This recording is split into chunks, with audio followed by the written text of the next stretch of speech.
Masak saya ayah, ayu besti tayi teh caina geus ngagolak bere bumbu aromatik salam. Laja jeung asemnya besti tayi sayureunana dikumbah sing bersih. Lanjut asupkeun we ieu teh nya da caina geus ngagolak. Tuh bari nungguan ieu sayureun ngagoreng tempe ieu teh di kompor sabelahna tuh. Geus kieu mah besti tuh dibumbuan we ieu teh make uyah penyedap jeung gula saeutik tuh. Geus kieu mah si tempena oge balikeun besti tuh nya. Da geus asak angkat we ieu teh tempena. Tuh lanjut ieu teh ngagorengkeun lauk besti tuh lauk nila ieu teh nila jaer nya besti tuh.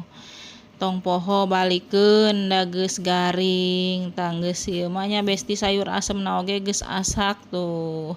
Tinggal lanjutkeun ngagoreng laukna. Tah ayeuna ngagoreng deui nya besti laukna tuh.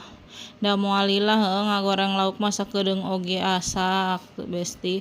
Geus kieu mah digorengkeun ieu teh sakali deui besti ngagoreng laukna terus lanjut ngagorengkeun usus. Tuh nya besti ususna sinah garing ieu teh. Tuh lamun geus kieu mah besti tong salpo kana tempe ieu teh hiji deui tempe sesa kamari jadi dihaneutkeun bareng jeung usus tuh besti. Teu karasa geus asak. Hayu besti nuhun tos nongton videona.